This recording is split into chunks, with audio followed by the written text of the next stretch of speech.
You guys have been close against two ranked, very good teams. What, in your mind, are the biggest steps you have to take to go from being close to winning this ball game? There's a number of things. You know, we're new to this league, and you know you're finding out where you are from a competitive standpoint, from a talent standpoint. I think where you are from a depth standpoint in relationship to elite teams in this league, because when you're talking about elite teams in the SEC, you're talking about elite teams in the country. So when you are on that stage or you're on the field and you're talking about, to answer your question, to get to that part, to win those games, you're comparing yourself to the best teams in the nation. So you know there are a number of things that we have to do. We can do that. We've got to deal with our current situation with our players now, where they are physically and mentally, and how we're playing, giving them schemes that can give us a chance to win, which we've done. We've got to be able to execute in those big ball games, which we haven't been able to do, to close out, and that could be a combination of experience and some other things. But and then the second order of business is to develop depth and increase your talent level, and that's in recruiting. So, you know, those are you have a situation where you're dealing with right now, trying to win those games, you know, for the fans, the seniors, the guys on this team, and then developing a mindset of how to do that, and then recruiting and developing and raising your talent level and depth of the talent level to the level of those top-tier teams. Looking back at it on tape, Coach, how impressed were you defensively with your group's effort and physicality? I thought, you know, effort has not been an issue this whole season. If there's one thing I've been very, very proud of this team is the energy level and the effort that they've played with each week. And it hasn't always been the right thing they've done, but I don't think anybody can argue that they've been a flat team, have been emotionally ready to go, and they've played very, very hard. You know, in a game like that that's that physical, you know, we really defensively only let a few plays out, and against a great team, that's what happened. You know, we get the long run at the end of the game, and that was really a physical situation up front. And you know, you get the great catch right before the half. That's a great play by them, and then the pretty good, and then the run that gets out before the half.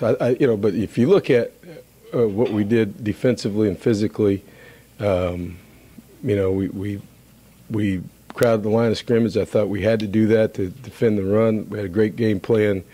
Coach Snyder you know, defended some deep balls, got lucky on a couple of them, made them try to be accurate, and that gave us the best chance to win the game. So defensively, I thought our plan was good. I thought we executed it as well as, you know, as anything. You know, it's just consistency, and that's a good team. So, you know, we're making strides defensively, and I think, you know, coming into this season, the big question was, you know, number one, how can you improve the defense? And number two, are you going to get just manhandled, particularly in this league? And I think our defensive staff has done a nice job of mixing things up and creating a kind of a mindset about the line of scrimmage, and really done a nice job, particularly in games like that where people have tried to hammer it at us. And you know, whether it's been scheme, it's been personnel, been things we've done. I think our defensive staff's doing a nice job. Demontre Moore continues to play at such a high level, looking, more than halfway through the season now. What really stands out to you about what he's done so far and the way he's playing? No, Demontre has always been a talented guy.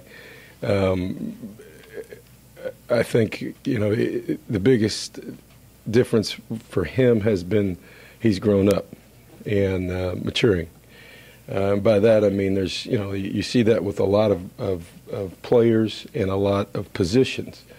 Talent is one thing, and then consistency comes with growing up and the ability to deal with success and failure, the ability to play through pain, know the difference between pain and injury, be able to extend yourself even when you're tired. There were a number of times based on the video and talking with Demontre that he came out of the game last year. We had actually had a conversation preseason about the ability for him to play, 30 or 40 snaps a game just at his best. I think the strength and conditioning situation has improved with him. He'll probably be the first to admit that. And that has helped him as a player be able to be confident and play just about every snap. He's, I think,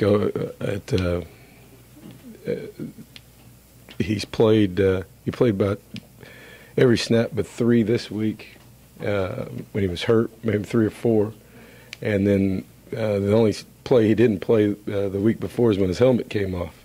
And he tried to put it back on real quick, but they saw it, and he came off the field, and that's when he went back in. So he played, 106 plays in a game that was a sideline-to-sideline game. So, he's always been a pass rusher, has had talent to do that. I think what you see now is his development into a complete player and playing sideline to sideline, chasing down balls on the other side, maintaining his gap integrity instead of doing his own thing, and making plays down the field. We drop him some now, and he's making tackles, and he wants to get an interception. I said, "Now, why don't you just sack people, and we'll just handle that." So he's fun to be around. He's growing up, and I think as I said, the light comes on for people at different times, and when it does, you get consistency, and that's all part of growing up. Kevin, the first 4 games, you guys were way up in the national stats and plus turnover margin. The last 3, you've had more issues. Can you pinpoint 1 or 2 things that have caused that? They've been all kinds of things. We've got a play that Ben Molina has finished that run many times the same way, and he's run over people, and he's been pretty sure-handed with the football. That's out. We hit Mike right in the chest with the ball. He's caught that ball. He's probably 3 or 4 times in the last 2 weeks. Very same play, even in that game. He takes his eyes off of it. Boom. So there's a number of different things that are going on. We're working at it. I think the biggest problem, too, is we haven't gotten any turnovers in the last 2 weeks. We've got to continue to try to create turnovers defensively. We've been solid playing defense, but, last week was about as solid as you could be, but we didn't create any turnovers, and we turned the ball over. So, if it was just one thing, it'd probably be easy to fix. And I'll say this, against a team of that caliber, with that type of team speed, when that ball bounces up somewhere, with a defense like that, there's a better likelihood that they're going to get it than you against teams that are like that, just because of their athleticism. So we've got to do a better job of that. I've talked about that since I've gotten here. Those are the 2 biggest stat in football, turnover margin. And you look right now at the top 10 teams in the country in turnover margin. I was looking at I think that the combined record out of the top 10, there might be 3 losses. So, if that's a major stat. Now that you're a few games in, what do you think has been the biggest adjustment for you in moving from the Conference USA to the Southeastern Conference?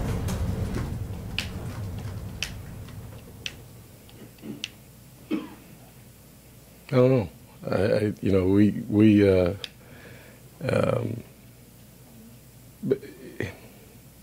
There's been a lot of things that we've adjusted just because of staff and new team, new relationships, new travel. It's just about everything's new. I would say, So, it's just there are a lot of things that are different for me personally. But I think for our staff, it's probably been easier because everybody's new. Does that make sense? And I mean, that probably doesn't make any sense to you guys, but we all got here and nobody had been here before, but really me and B.J. Anderson. And so moving into the league was probably the transition was probably a little bit different for us because we weren't in the Big 12. So with the same guys, we're all coming from different teams coming here. So from that point we were just moving into the SEC.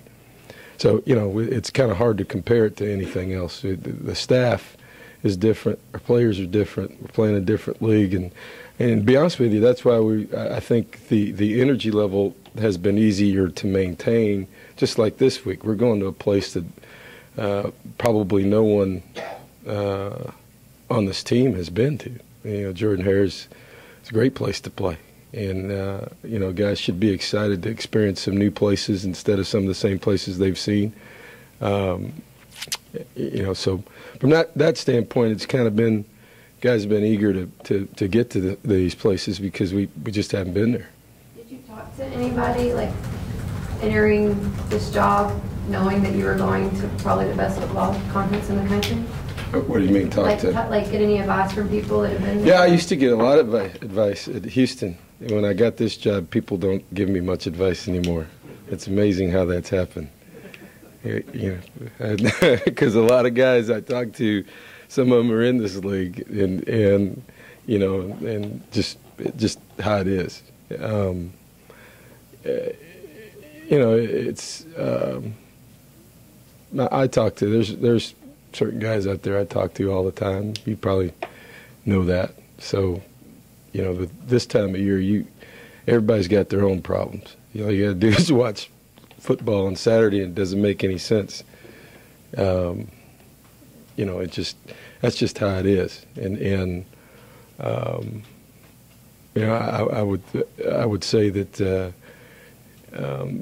this league is very, very strong and very, very competitive. And it's very competitive, not just on Saturday. I think what you're going to find out, or what people are finding out, is it's competitive year round. And that what I'm getting at is recruiting. And so the coaches in this league are extremely aggressive on the football field and in recruiting and competitive. Aggressive is probably not the right word, but competitive is. It's there's some and because of that, there's some very, very talented guys in this league and some really, really good coaching. How much conditioning would you attribute to the success that you guys have had so far being different from what it was when you got here? I don't know.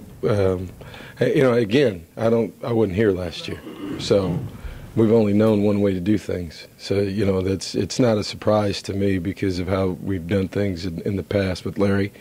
I think you'd have to ask the players that.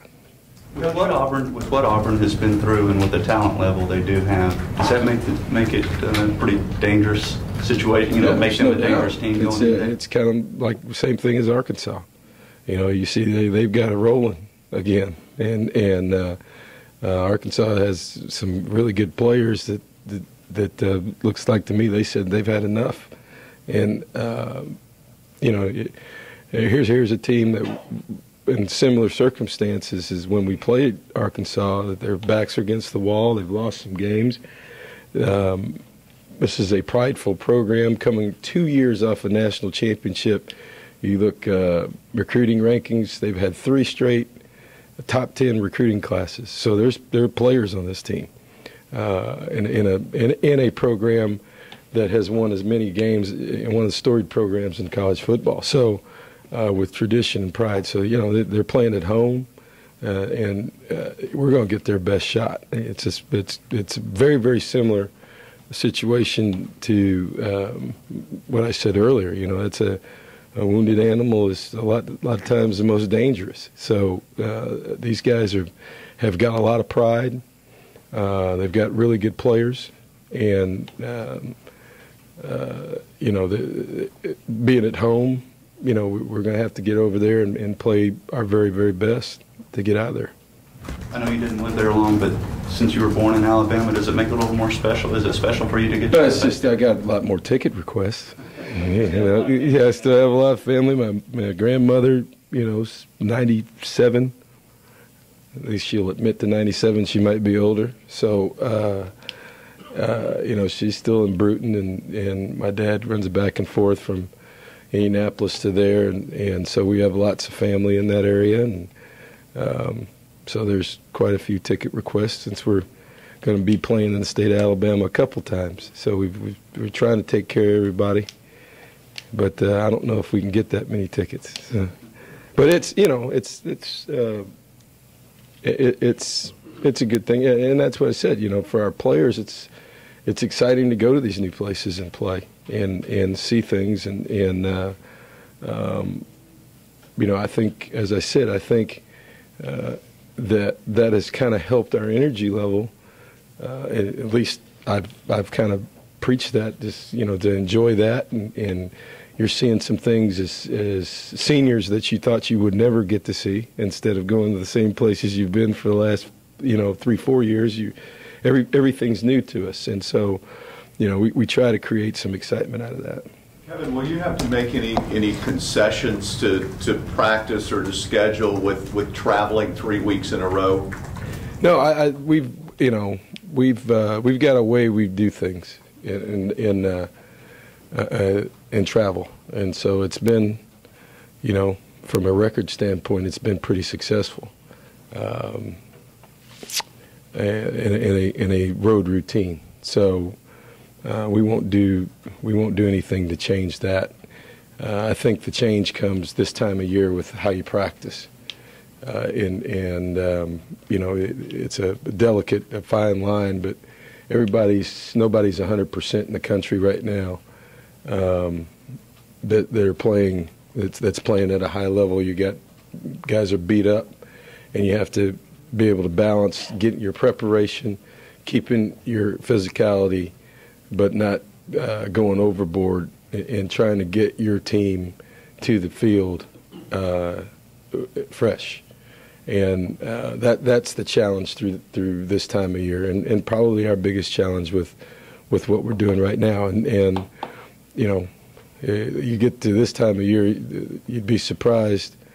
I don't like to use a lot of Mike Leach's statements, but he says all the time, usually the most excited team to play this time of year wins, and there's a reason for that, because you're in a grind, and so to keep that kind of freshness, to keep that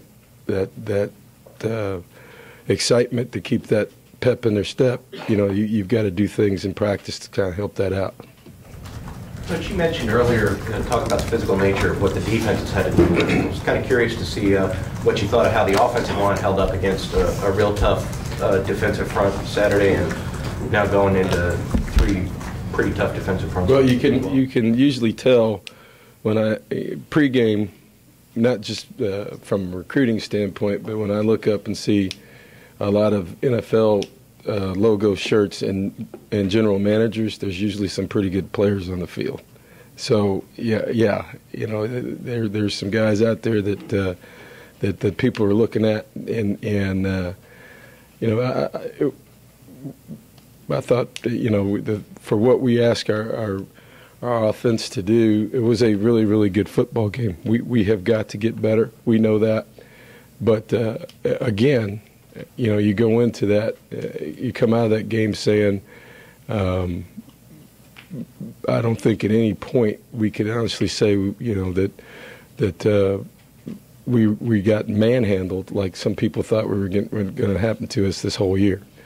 I think our players have understand the challenge. We're still disappointed about where we are. We know that we can play better. We need to play better. LSU had a lot to do with that. They've got, like I said, they had extremely talented players, and they're well coached. And I think our offensive line did a good enough job to give us a chance to win too. How do you get Bertolet on track, Coach? Do you play golf, Robert? Unfortunately, very bad. Yeah. Right. Well, you left the door open. I was getting ready to say something. I was going to say something. So he's a good golfer. If you do play golf, you know that there can be subtle things, just the slightest thing that can make a difference. And there's some days you can go out there and you can't do any wrong, and then you can work at some things that and correct it. And a lot of times, sometimes it's mental. We're working through that. He's an extremely talented guy, and no one cares more about it than he does. And I think you look at where we are right now with some of the critical errors that happened in a big game like that. You got some redshirt freshmen out there playing. You've got turnovers at one spot. You got a ball that hits a guy right in the chest and bounces up. You got field goals, and they all got one thing in common. So, we're not going to give up on these guys. These guys are talented. We've put them in the position to play in big games at the highest level against quality opponents. And they've made plays for us beforehand, and they're going to continue to get better. And because of that, we'll keep working with all of them. But like I said, there's the things that were pointed out today. Those guys all have one thing in common: they're all redshirt freshmen. Coach, what are your impressions of Emory Blake, and is he a guy that you've followed since he was in high school? He's a guy that we bugged when we were at Houston to try to get him to come to Houston. His dad, for those of you who don't know, that's Jeff Blake's kid. So we recruited him hard at Houston, but he stopped in for junior day, and I never saw him again. That was 5 years ago. This will be the next time I've seen him since junior day when I first got to Houston. But I'll give him a hard time. There's been a few of those guys that I've seen already. A couple of them on the field at LSU yesterday came up after the game. I haven't seen since some junior days. But no, he's here's a guy who stepped into a situation, has played in a national championship on a national championship team as a young guy, 6'2". Big, athletic, good player. Been around the game all his life. Just a great student athlete and a great representative for them. And I wish him all the best, except for this Saturday. He knows that, but we'll have to. He's a guy that we'll have to pay attention to.